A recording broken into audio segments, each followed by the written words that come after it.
This is Screen Test, brought to you by Kins 5, and we're going to the Oscars, breaking down the films and performances nominated for the 6 major awards ahead of the 2021 Academy Awards. I'm Jackson Floyd. And I'm David Lynch, and in this video, we're breaking down the best lead actress race, who we think will win, who we think should win, who has the momentum at this point, about 2.5 weeks out of the Oscars at the point that we're recording this.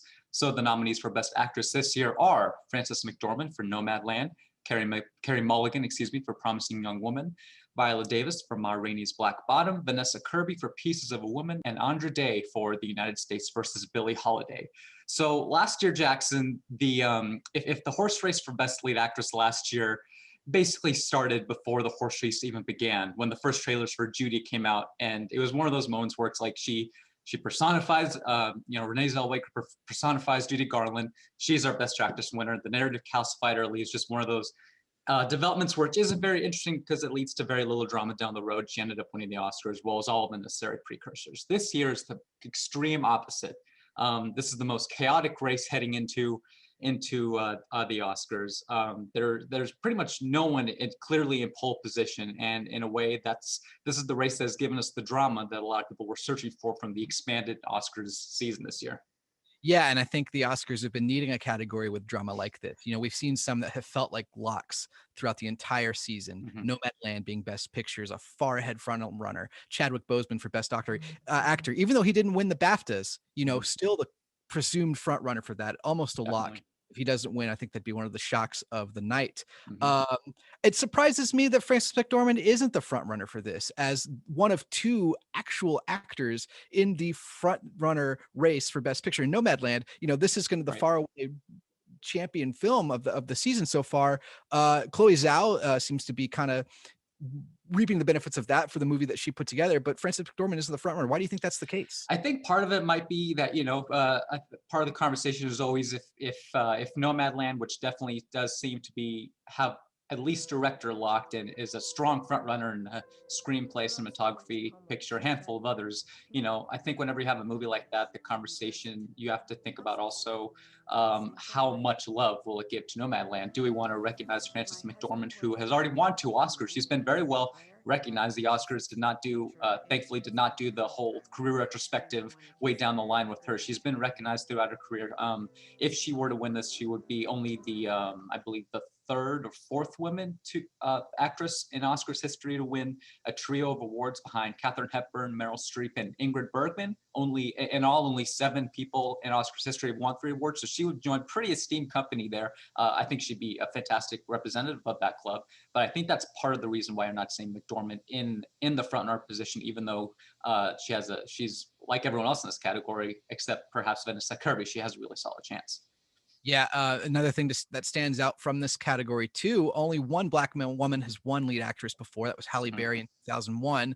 We've got 2 nominated this year, 2 Black women nominated for their performances, Viola Davis and Andra Day. Yep. Strong chances for either one of those to be the second.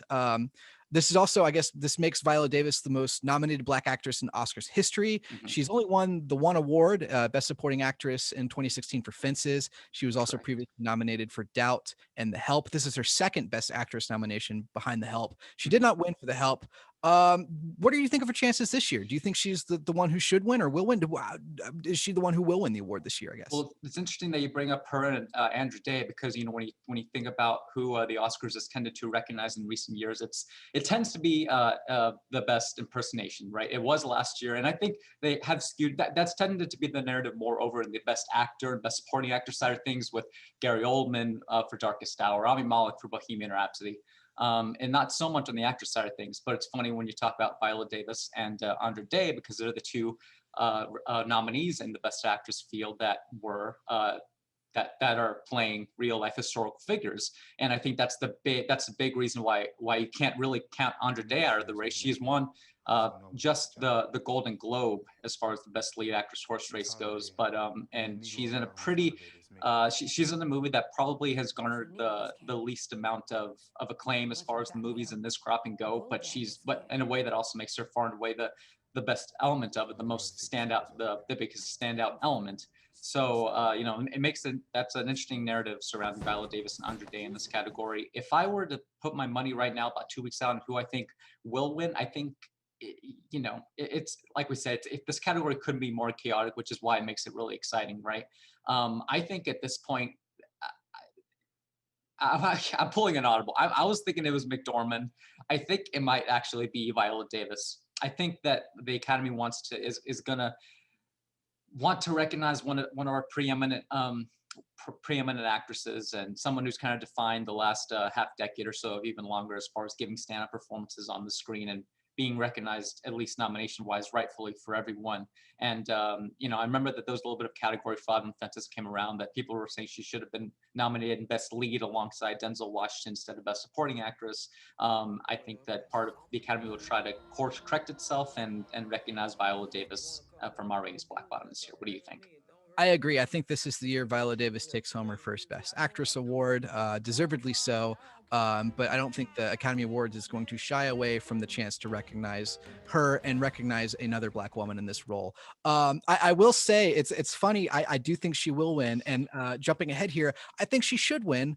However, I have a pet peeve for actresses or actors in roles of performances where they lip sync, and Viola Davis does sing in a couple of notable scenes, but the main performances of Ma Rainey aren't her singing. Right. Andra Day does sing as Billie Right. Holiday. She does do performances there. And the Academy loves that. So just Yeah, look I at know. Rami Malek, who was even that he was lip syncing, but Exactly. And some of the performances like Joaquin Phoenix, his actual voice, he may not sound just like Johnny Cash, but I think what he does with the emotions of the performances and the rawness of the performance in that movie, that offers some things, and not saying that's missing from Viola Davis's performance. I think she does a great job lip syncing. I mean, it's one of my favorite lip syncing performances since Angelica Houston as Tina Turner, throwing it back there. I do think Viola Davis will win this award, very deservedly so. That kind of creates an interesting category here, David, where we've got I think both of us, if you watched our previous Best Actor video, thought Chadwick Boseman was the front runner. That means that's the Best Actor, Best Actress awards for Ma Rainey's Black Bottom. How many times has one film taken home both lead actor awards? So here's where it gets really interesting, because if you'll go over to watch our Best Lead Actor video that should be up right now, we both predicted that Boseman would take it home. Although there is possibly a slight chance of an upset there coming from Anthony Hopkins, who won the BAFTA just a couple of days ago as we're recording this. But Boseman, I think, is the clear front runner, and it makes it really interesting, because if what we think might happen on Oscar night at this point does happen and Viola Davis takes this home, that would make Ma Rainey's Black Bottom only the 8th film, I believe, in Oscars history to win both lead actor and lead actress categories, behind a handful of movies such as Network, On Golden Pond, Silence of the Lambs. That has not happened since 1997 with As Good as It Gets, when Jack Nicholson and Helen Hunt took home both those lead actor statuettes. The interesting thing is that each of those 7 movies that previously won both the lead actor and lead actress categories, each one of those were nominated for Best Picture.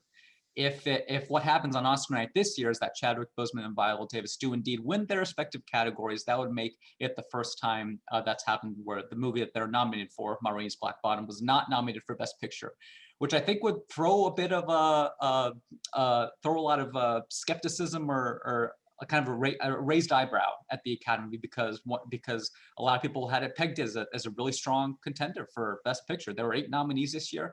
It's even more ironic that this is the last year before the Academy has announced that beginning next year in 2022, they're going to go to a firm 10, going from that year on out. And I think if you were to think about who would have taken those 9th or 10th slots, it would have been Ma Rainey. So if it were to get both of these lead actor and lead actress categories, it would just make that question that a lot of people have ring all the more louder of why didn't it get a Best Picture nomination. So Yeah, there's some added drama there. It's purely speculation on my part, but I wonder if the Netflixification of it all plays into this. We talked about it in the Best Picture awards. To Five Bloods wasn't there either, right? A film that we thought might garner further recognition in the Academy Awards than just the 1 or 2 awards it garnered. I think it's got Best Score is the award it's been. Best Score, yeah.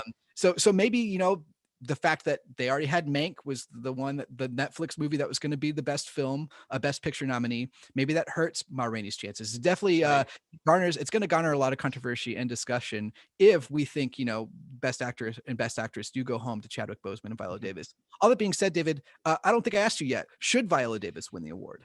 I think she should.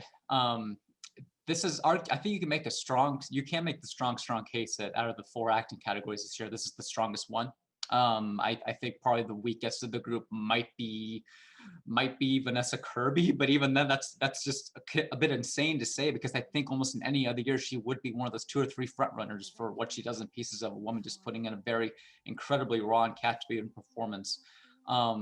This is an incredibly strong category, but I think we're recording this again, as we say, 2 weeks out from Oscar night. And part of the magic of this category and of these movies that are nominated and of these performances is that they each offer something very, very different. What Carey Mulligan does in Promising Young Woman is really, really fascinating for much different reasons than what Frances McDormand does in Nomadland, which is they're both performances that are on a quiet tune to a certain extent for wildly different reasons in the movies that they're in. So. But I think Viola Davis stands out as the best of the bunch personally, even though there's so much to like about all the performances here. I think that she's a performer that takes a role and totally makes it her own and takes bold directions with it, takes captivating, unpredictable directions with it. And even though it might not be her voice we hear when she's singing in those performances in that movie, I think that it's the most live wire and fascinating performance in this bunch, in a group of fascinating performances. So I think she should win. Yeah, and if Viola Davis does go home empty-handed, are we? If Viola Davis does go empty-handed, are we feeling any outrage on the night of? Where are you on the outrage meter? I out of 5, I would give it a 0.5 probably, just because again, like we said, there's so much fantastic, fascinating drama in this category. I mean, we're gonna be predicting who may or may not win up until the morning of the Oscars.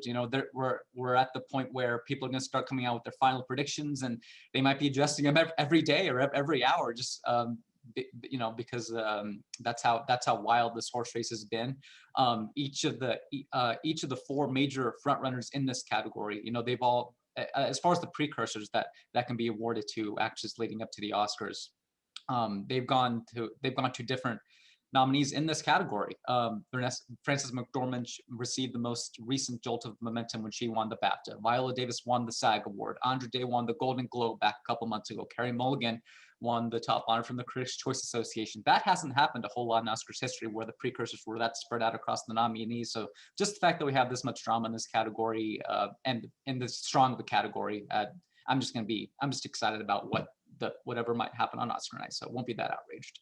I'm with you. I like I said earlier, I think the Oscars needs a little bit of drama heading into Oscars night. You don't want everything set in stone. So this category does provide that relief in that sense. Yeah. I mean, 5 just incredible performances across the board, and I wouldn't be surprised if 4 of them took them home, right? It's the category that most kind of justifies why we had an Oscars expanded eligibility window, which of course has roots in the pandemic, but still.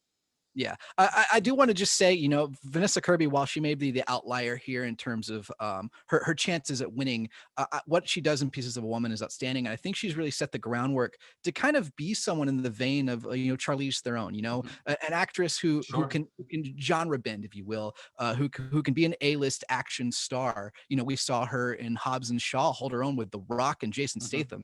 That's not easy to do. Yeah. And she's also just an incredible dramatic actor. Most people know her as her portrayal of Princess Margaret in The Crown as well. Be interesting to see her maybe do some more romantic comedies. That's the angle that Charlize Theron has kind of hit that Vanessa Kirby hasn't. But you don't see very many actresses who can cross the lines like that. And right. I think that she's a tremendous talent who will be doing that for years to come. We'll see her again in this category. Yeah, I mean, it's just fascinating because the Hollywood breakout for her was a little movie called Mission Impossible, Fallout, right? So just the fact that was considered her breakout on when it comes to film, and kind of starting with a subversive role has been really fascinating. It already marks a really interesting trajectory for her, and I totally agree. I could totally see her kind of taking a similar career path as Charlize Theron, and being just really multifaceted in that extent. So Hollywood has already seemed to recognize that, which is great. Absolutely. Well, that's going to wrap up our conversation on the Best Actress category. Be sure to subscribe below to our YouTube channel to catch all of our discussions on the major nominations. I'm Jackson Floyd. And I'm David Lynch. Thank you for watching, and make sure to tune into kens5.com/screentest for all of our pre-Oscars coverage, including a little bit closer to the ceremony. We'll have a rundown of all our predictions for every category. Enjoy the show.